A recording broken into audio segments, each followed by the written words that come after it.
रात के सन्नाटे में तेरी यादें जागती है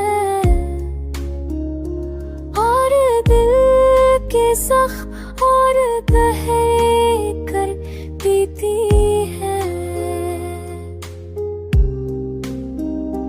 मैंने चाहा तुझे अपनी दुनिया का हिस्सा बना लो, पर तूने छोड़ दिया मुझे तन्हाई के संसार रास्तों में। हर लम्हा तेरे बगैर दिल हर थोड़ा लगता है, हर खुशी बस जख्म की शक्ल में सामने आती है।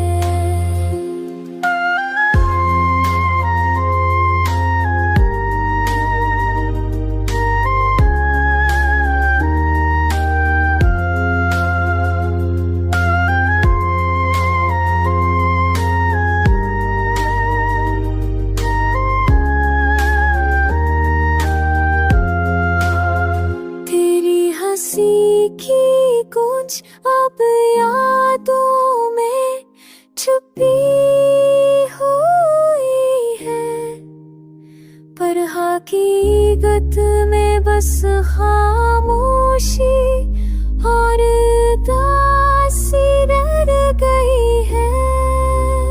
मेरी दुआओं में बस तेरी खुशी शामिल